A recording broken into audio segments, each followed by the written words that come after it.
Pois bem, prosseguindo então, página 114 do livro 3 de Apocalipse, 11.19.14, o Espiritismo na Grande Tribulação 2. Bom, primeiro falei naquele primeiro tópico para vocês sobre como será o paganismo.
Elas vão deixar de existir. Esses católicos e protestantes vão continuar se dizendo católicos e protestantes, mas, vamos dizer, eles na grande tribulação, eles serão totalmente controlados pelo anticristo, não existe dúvida disso.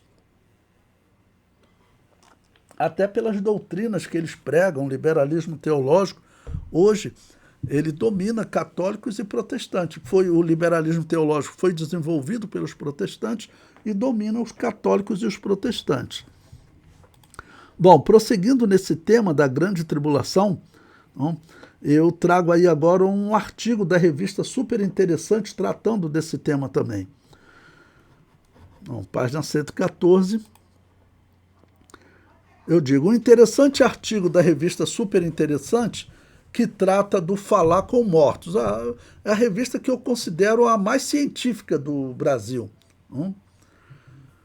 Então o artigo diz, Vozes do Além, os mortos querem falar. Com a multiplicação da parafernália eletrônica nos últimos anos, não faltam opções para os mortos que quiserem enviar suas mensagens aos vivos. Até o home theater de sua casa pode servir de meio de comunicação com outro mundo. Eles estão falando porque algumas casas pelo mundo, né, no mundo mais rico, você, para entrar em casa, você fala, a porta abre e tem uma inteligência artificial, uma personagem que conversa contigo na sua casa, né? Não? Ele prossegue. Durante 20 anos, Konstantin Raudive gravou 72 mil vozes em fitas magnéticas. Não, ele não trabalhava num estúdio ou numa produtora de áudio. Dizem que os sons registrados por esse psicólogo e filósofo letão vinham do além. Ele era especialista em EVP, abreviatura em inglês de Fenômeno da Voz Eletrônica, uma das principais manifestações da transcomunicação instrumental, o contato entre mortos e vivos por meio de objetos inanimados. Raudive gostava tanto da sua coleção de frases e recados de espíritos que até hoje continua ajudando os estudiosos do assunto. O macabro dessa história é que ele morreu em 1987. A americana Sarah Stepp, autora do livro Vozes da Eternidade, que não tem tradução para o Brasil, né, afirma que volta e meia Raudive aparece nas ondas do rádio de algum colega ainda em atividade na Terra, enviando mensagens em prol da divulgação do fenômeno. Uma pausa aqui para explicar a vocês. Pode ser que isso tudo seja uma farsa, que essa mulher esteja falando, mas não é impossível que o inimigo esteja colocando esses sons, essas vozes, porque ele que morreu, ele já passou por um juízo e ele não volta aqui. Mas o inimigo pode reproduzir a voz das pessoas? Pode reproduzir.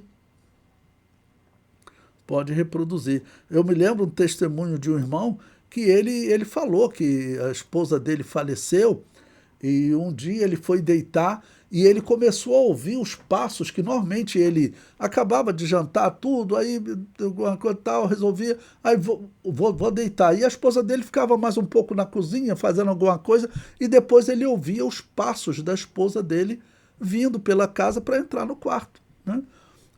E aí a esposa faleceu e um dia ele falou que ele era um cristão, né? Ele era um cristão já falecido, disse que ele ouviu os mesmos passos da esposa, né? O inimigo, tá bom? A Bíblia diz que ele se transfigura até em anjo de luz, né? O inimigo apareceu, irmãos, ele falou com a imagem da esposa dele e sorrindo para ele. Ele, como cristão, o que ele fez? Ele repreendeu em nome de Jesus e aquele demônio.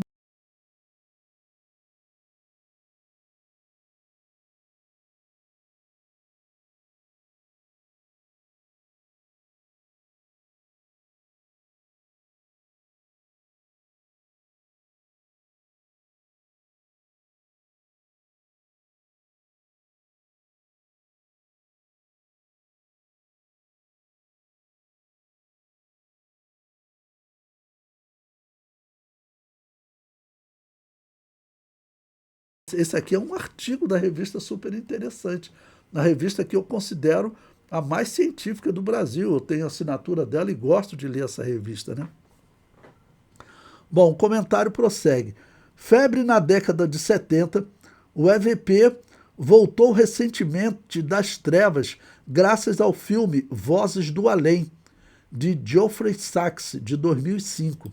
Ele conta a história de um arquiteto vivido por Michael Keaton, que começa a receber declarações de sua finada esposa em gravações caseiras. No início ele é cético quanto à autenticidade das vozes, mas aos poucos fica obcecado com a ideia de conversar com a amada que partiu. Então, como eu disse para vocês, isso é muito utilizado por essa religião pagã. É muito utilizado. Nos anos 20, o americano Thomas Edison, o mesmo que inventou a lâmpada elétrica, previu que um dia o homem seria capaz de construir uma máquina para falar com os mortos. Ele nem chegou perto de patentear tal equipamento, mas despertou o interesse de cientistas e religiosos, principalmente os ligados ao espiritismo. Nas décadas de 30 a 50, ganhou força a tese de que os espíritos poderiam enviar mensagens por meio de rádios, vitrolas e outros equipamentos eletrônicos. Não, repetindo, isso aqui é uma revista científica, revista super interessante. Então, no meio científico, existe esse pensamento. E como o artigo disse, os espíritas aprovam totalmente. Tá bom? E como eu já disse para vocês também, o catolicismo aprova totalmente. Porque tem a história lá da freira que escreveu o livro, o manuscrito do Purgatório, ela psicografou as mensagens de espíritos que estão sofrendo lá no Purgatório. Então, o mundo está preparado para esse engano. Depois, ela tem um título que diz, Sou eu mesmo. Em 1952, o frade franciscano Agostino Ernetti e o monge beneditino Pellegrino Gemelli copiavam cantos gregorianos num gravador de rolo. De repente, a fita arrebentou. Gemelli olhou para o céu e, em tom de brincadeira, pediu ajuda a seu pai. Mais tarde, no meio das músicas, escutaram a voz do pai de Gemelli dizendo, certo, vou ajudá-lo, estou sempre com você. Chocados, eles repetiram o experimento e a mesma voz disse, Jucine, é claro, você não sabe quem sou eu? Zucine era o apelido de criança de Gemelli e ninguém, além dele próprio e do pai, sabia. Isso aqui é um exemplo que eu estou falando para vocês. Vamos dizer, os demônios sabiam.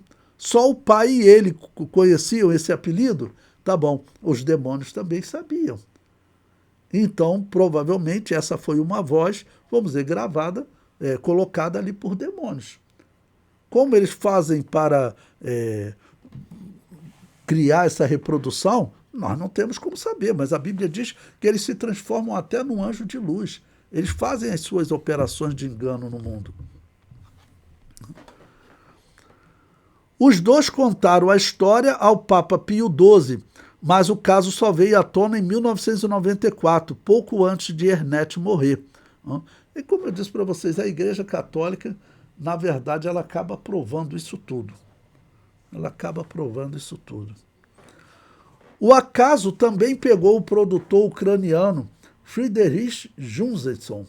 Em 1959, ele gravava sons de pássaros para um filme, quando captou o que acreditou ser a voz de sua falecida mãe. Friedrich, você está sendo observado. Friedel, meu pequeno Friedel, você pode me ouvir?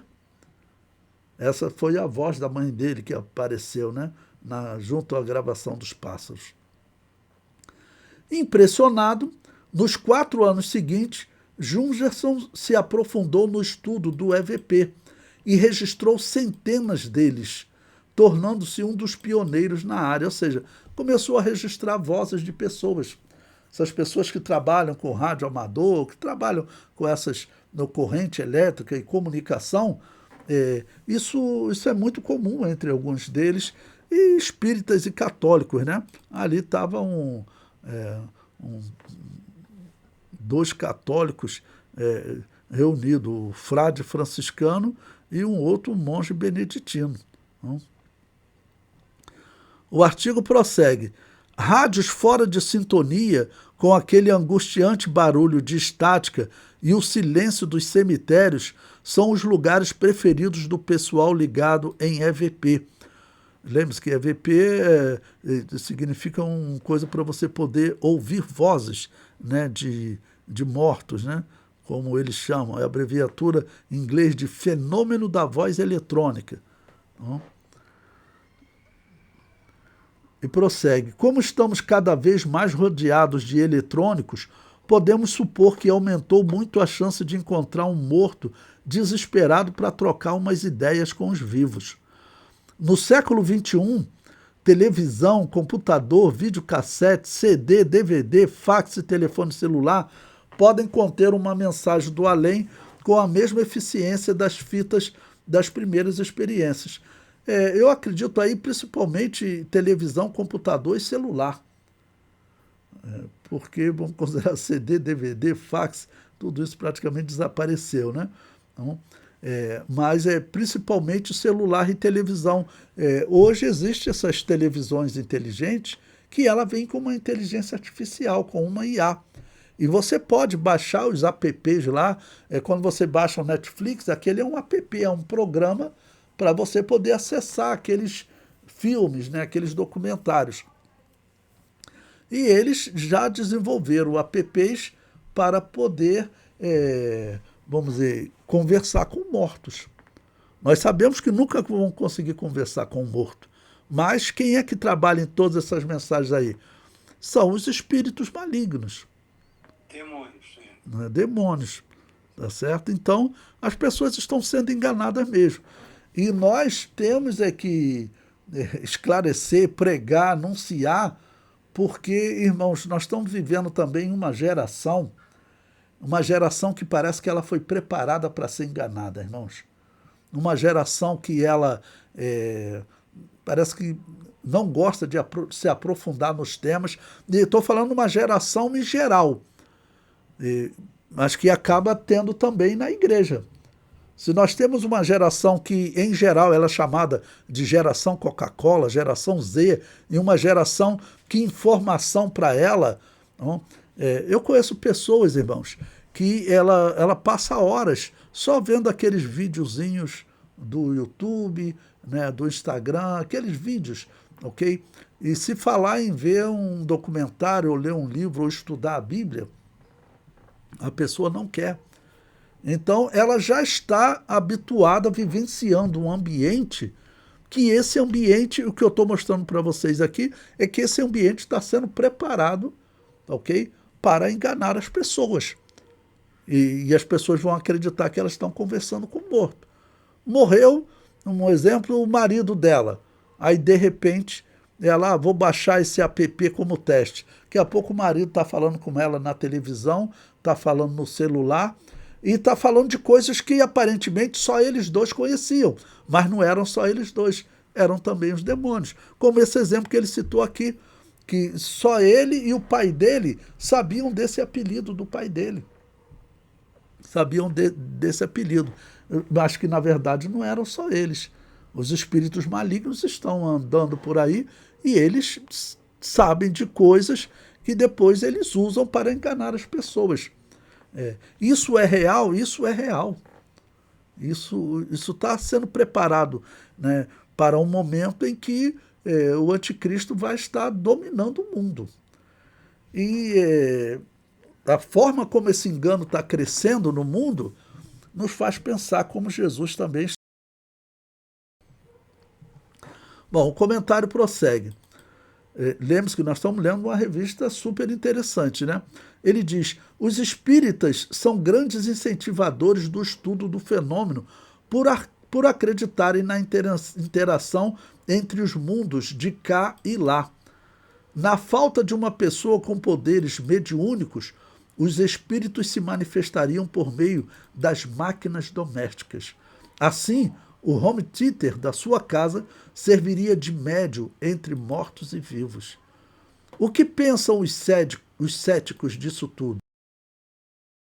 Para psicólogos sérios, não se interessam por EVP, e a literatura moderna da parapsicologia não mostra qualquer evidência de paranormalidade nessas gravações, escreve o psicólogo americano James Alcock, integrante do Comitê de Investigação Científica das Alegações da Paranormalidade. As pretensas vozes seriam resultado da interferência de emissoras de rádio ou modulações cruzadas, quando os aparelhos eletrônicos captam acidentalmente transmissões em outras frequências. O EVP também surgiriam de ataques de pareidólia e apofenia, mecanismos perceptivos que levam as pessoas a ver imagens e ouvir sons que não existem.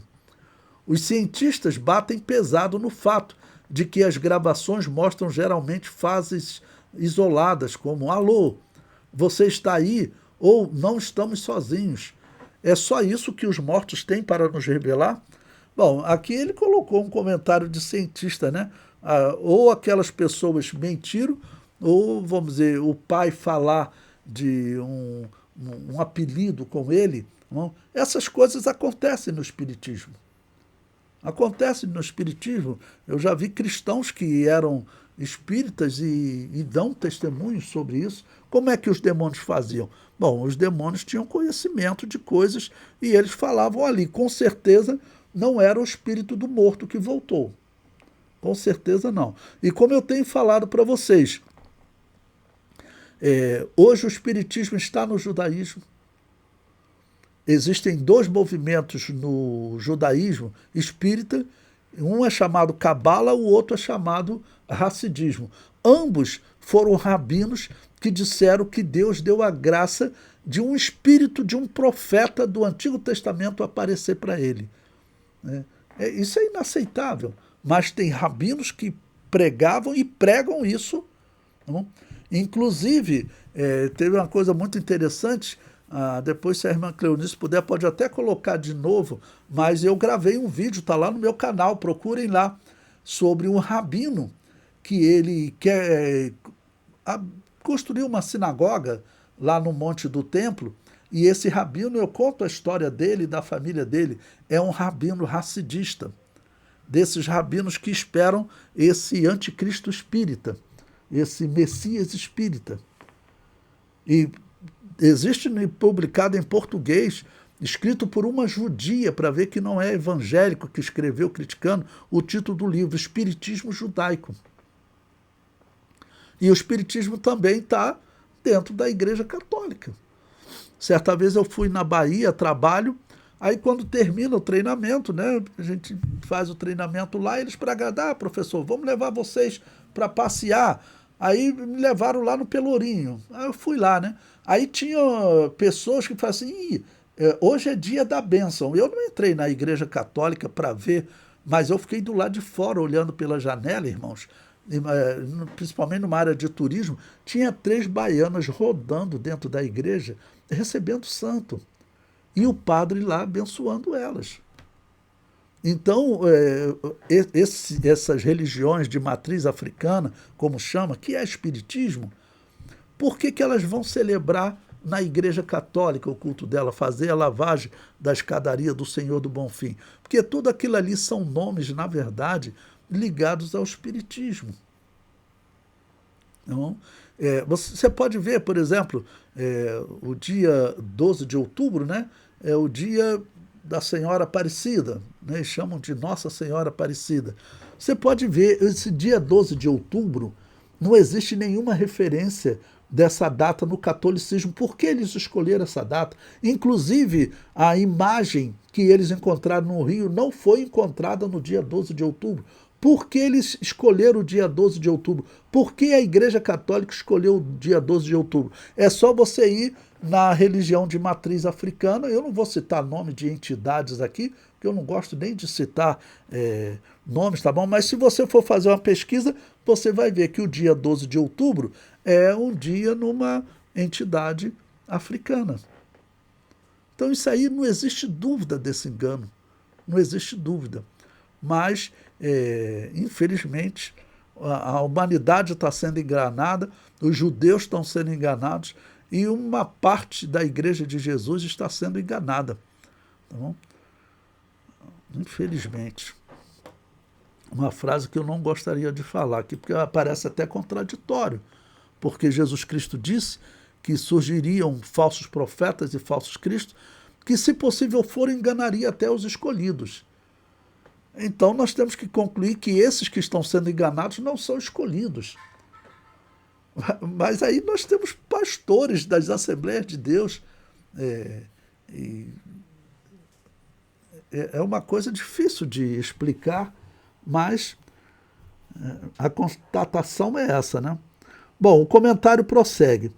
A polêmica entre defensores e detratores é tamanha que sobrou até para o padre católico Roberto Landel de Moura. Lembre-se, isso é um artigo da revista Super Interessante. O primeiro brasileiro a fazer uma transmissão experimental de rádio em 1894, no alto da Avenida Paulista, em São Paulo.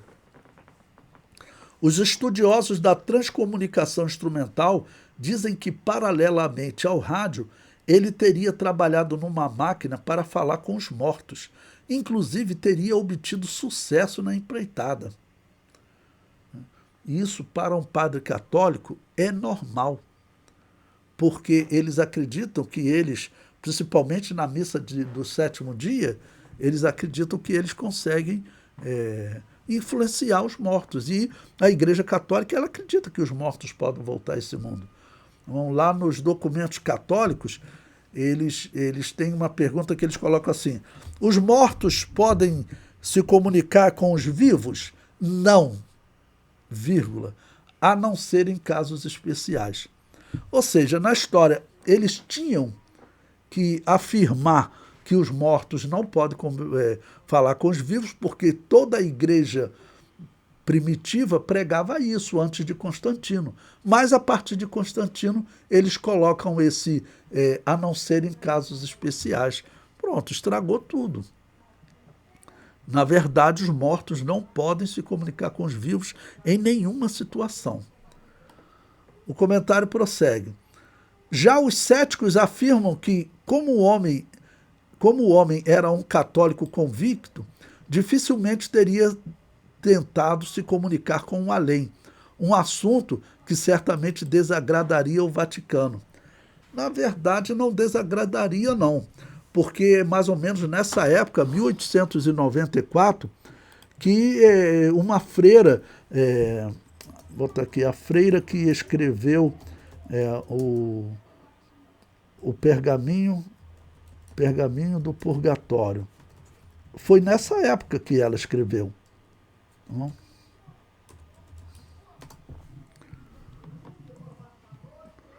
Ela é conhecida como Irmã Maria da Cruz. Ó, e essas mensagens dela ocorreram quando? Entre 1874 e 1890. Isso aqui foi uma pesquisa rápida que eu fiz no Google. Isso é sabido, irmãos. Se vocês forem no Google, vocês encontram esse livro, na Amazon você encontra esse livro, ele é vendido e com o aval do Vaticano. Então a revista é super interessante, a revista científica, mas aqui eu discordo dela. Porque, na verdade, o Vaticano, nessa mesma época, 1894, 4 anos antes, essa freira teve essas mensagens de espíritos que estão no purgatório e o Vaticano aprovou. Esse livro ele é estudado no catolicismo e em todo o espiritismo, umbanda, todo tipo de espiritismo você vai encontrar. Eu estava vendo uma reportagem sobre um avivamento na antiga religião asteca do México. E na reportagem, um documentário, aonde que eles vão praticar esse culto para honrar os seus antepassados? Lá na Igreja Católica. Existe um programa nesse canal History 2 que ele tem muita coisa ruim, né? Mas você vê as heresias. O tema do documentário, na verdade, é uma série muito grande, já vi mais de uns 30. Ele visita os povos antigos e retrata o culto deles. Então você encontra, o título da série é O Peregrino. Não? Aí retrata a visita deles, aí retratou uma dele lá com os astecas cultuando os seus antepassados, né? Fazendo homenagens a eles, em culto aos mortos, e eles fazem essa homenagem aonde? Nos templos católicos. Bom, o comentário prossegue. Moura era visto andando com um pacote embaixo do braço, no qual guardava as peças do seu primeiro transmissor. Ele queria provar que era possível conversar com uma pessoa a quilômetros de distância sem o uso de fios.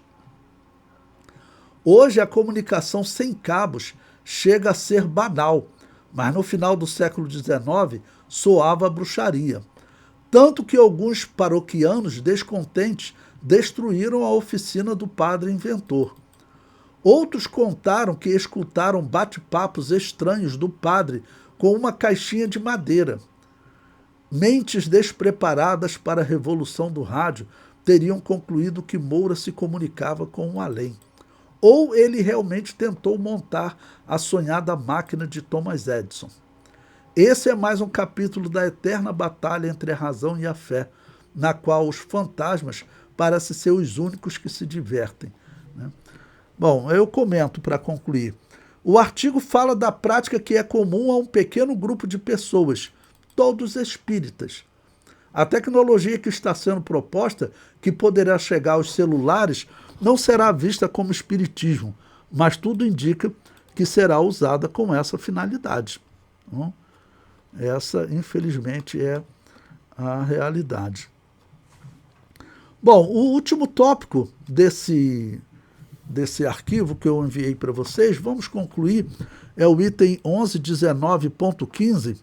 O título é A Festa do Tabernáculo e o Milênio. Então, esse tempo determinado, que é o sétimo e último tempo determinado dos tabernáculos, lembre-se que 3 tempos determinados ainda restam se cumprir.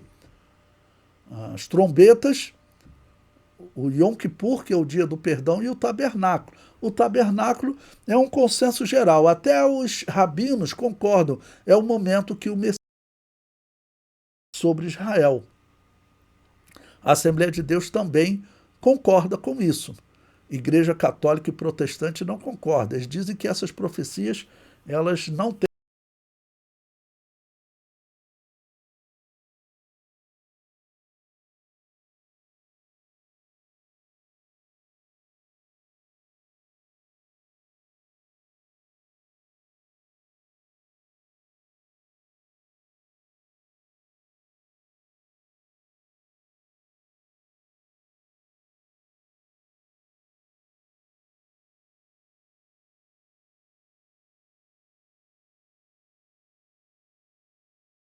o satanismo maçônico.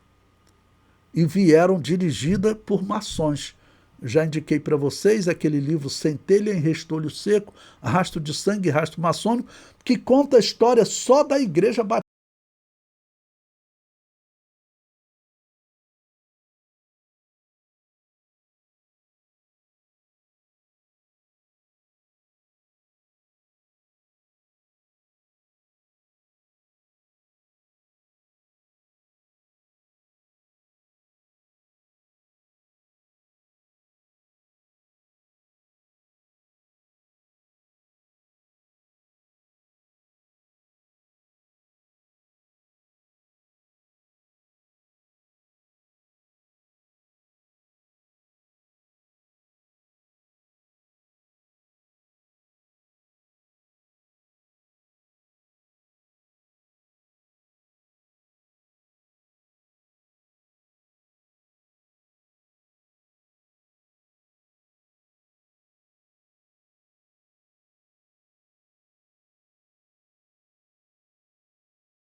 Primeiro do sétimo mês, o Yom Kippur é no dia 10º do sétimo mês, e o tabernáculo é no dia 15 do sétimo mês. A profética faz uso do versículo 40 para falar do encontro entre Jesus e Israel. Levítico 23, que fala dos 7 tempos determinados, né? E botei aí para vocês o versículo 40, que diz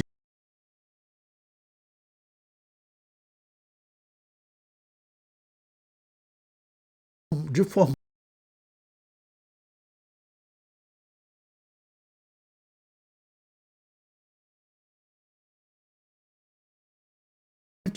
Yahvé, perante o Senhor vosso Deus, por 7 dias. Por que receberam Jesus com folhas de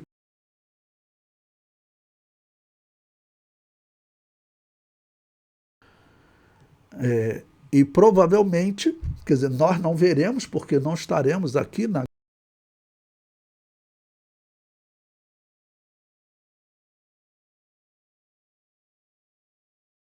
como sendo o Messias.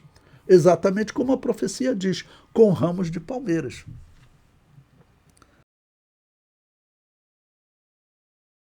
Quando Jesus entrou em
montagem bíblica. Tá bom? Então, segundo a arqueologia, cerca de 2500 a.C., a arqueologia encontrou na região da Mesopotâmia, onde habitavam os descendentes de Sete, o culto a uma divindade Ninurta, chamada Ninurta. Era o nome que eles davam a essa divindade. Aí coloquei aí até uma imagem, como ela era representada, veja, com asas, né? Eu comento, Ninurta era adorada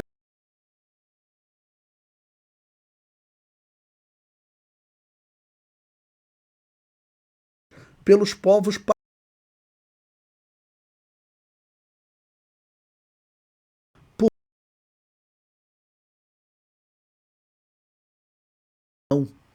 Tudo faz parte de um equilíbrio. Deus determinou